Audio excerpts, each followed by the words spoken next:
Hello everyone, John 12 back here again with another video. Now today, once again, I'm back with another top 5.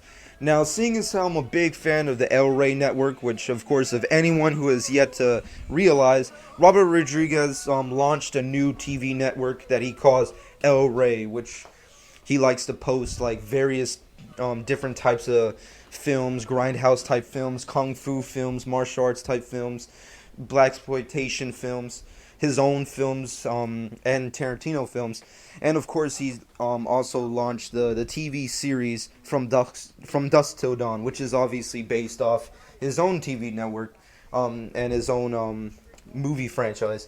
But seeing as how he's starting a new program, which is the director's chair or something like that. I forgot the title of it, but this weekend marks the first episode where he will be talking with, of course, the master of horror himself, John Carpenter, and he's calling it Carpenter Terror Day or something like that. And it's essentially where the first episode of that airs, and also he'll be featuring various other films of John's, like Assault from Precinct 13 and Escape from New York and various other films like that.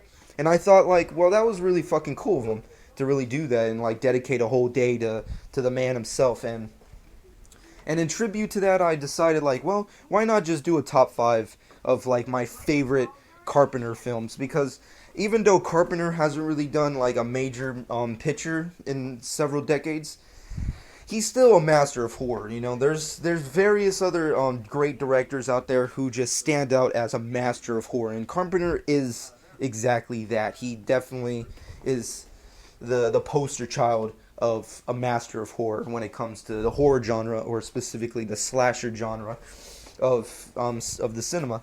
And I just thought, well, might as well just do a top 5 in honor of all this. Well, let's just get right started. Before I get into it, I like to point out that this is my own personal thoughts. It's subjective. It's my personal list of the top 5 favorite John Carpenter films. Of course, it is kind of hard, seeing as how I do enjoy his films just in general. So it's kind of hard to, cherry pick each one. But I tried my best. So I hope you guys enjoy.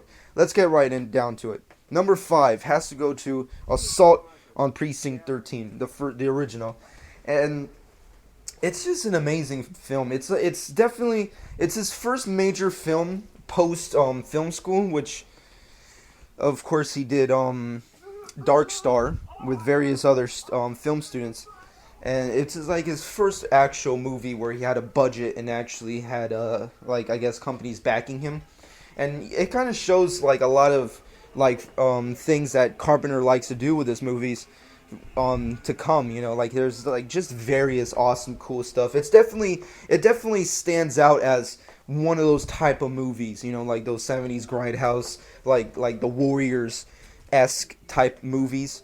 And I don't know, it's just an amazing movie. It's just one of those personal favorites that you have to like really find. Like it's very old, it's out of this decade, so of course every generation has to come across their specific movie of a specific director that they will eventually like forever through just years of research, I guess you could say. And that is one of those type of movies. And it's just awesome. It's just badass.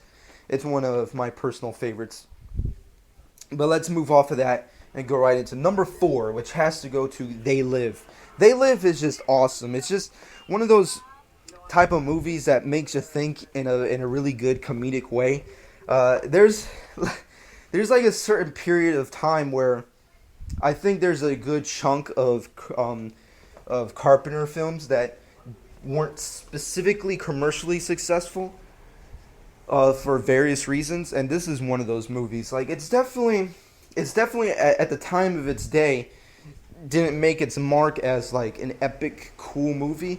But just when you rewatch it over and over again after decades of its release, it's still an awesome badass movie. It's the character of Rowdy Piper is just like, he's just a walker, a stranger. He's just a breeze in the wind. He's just walking by through life, doesn't really care about anything other than himself.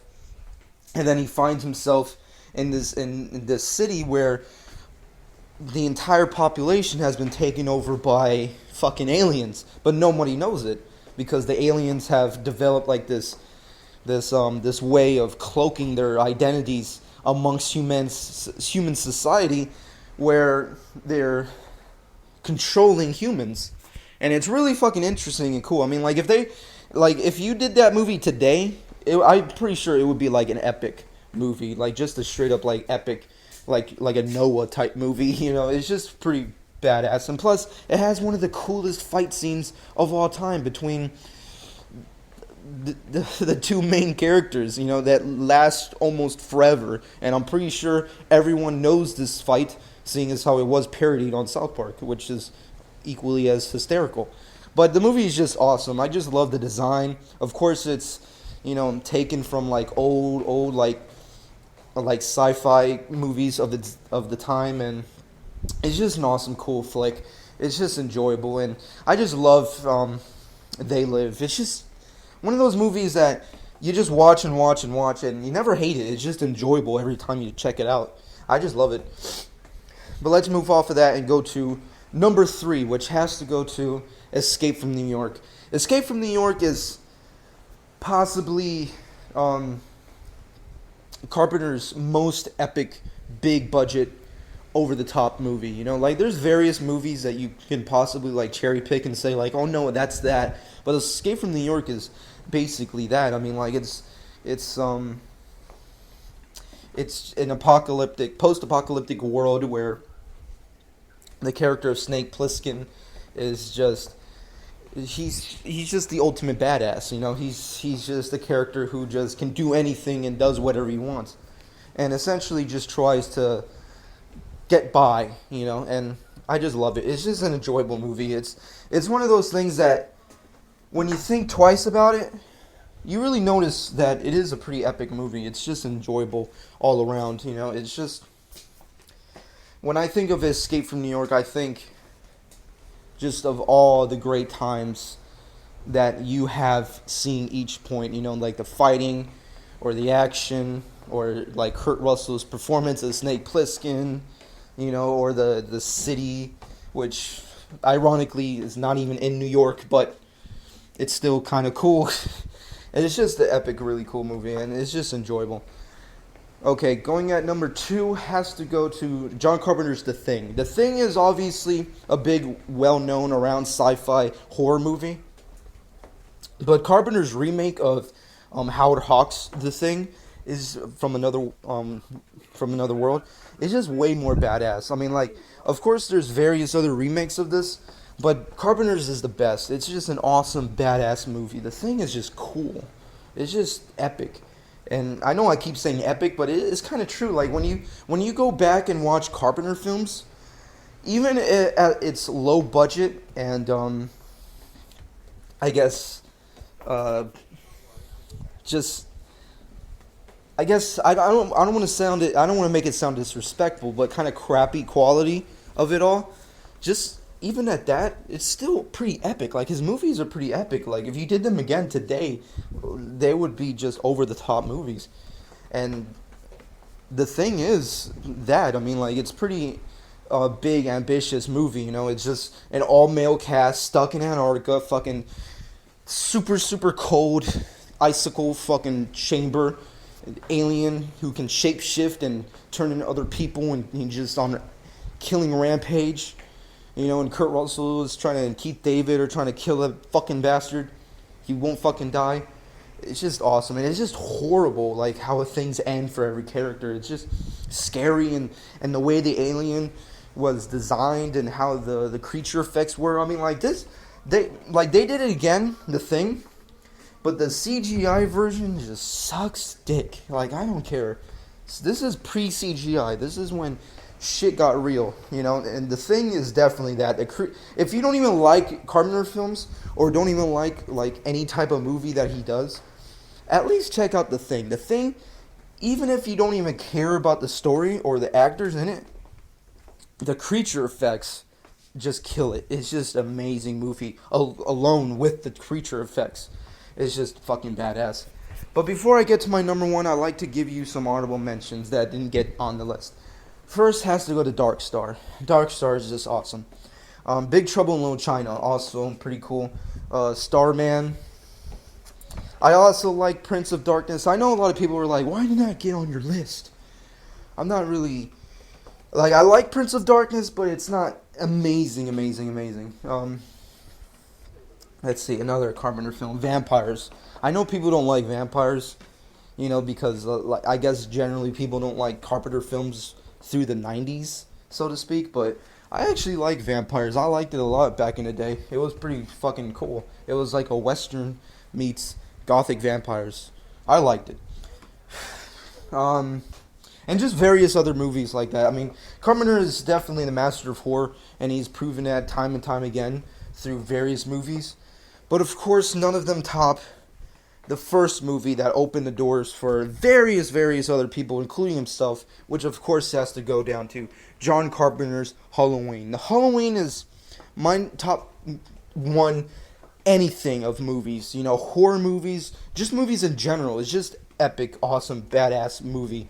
It's just an amazing horror movie, and it's definitely the movie that broke down the doors to various other type of genres and various different types of making a movie.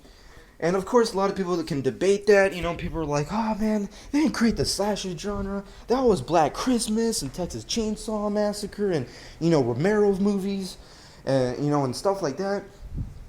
Granted, yeah, they did do that in the past, but Halloween did it like in a whole different level where they were like, "Let's not even show blood." That's fucking crazy in and of itself. You can't not show blood in a horror movie today. You cannot do it. It's impossible. It's just impossible. But they did it in Halloween. And it's scary as fuck. The music is scary. The cinematography is scary. The lighting is scary. I mean, Halloween is one of those movies that truly teaches you about how to make a film, because every person did a great job at every single thing they did. The acting was great. Jamie Lee Curtis is amazing. Carpenter's directing is good. The various people who played Michael Myers is good. The lighting is great. Dean Cundies did a fucking amazing job. Director of photography is great. Every aspect about Halloween is just awesome, and it's definitely stood the test of time. Because every generation comes across a great horror movie, and every generation has seen Halloween. And I definitely have an amazing story as to how I saw Halloween, and I just love it ever since. And it's just my personal favorite horror movie, but favorite John Carpenter movie.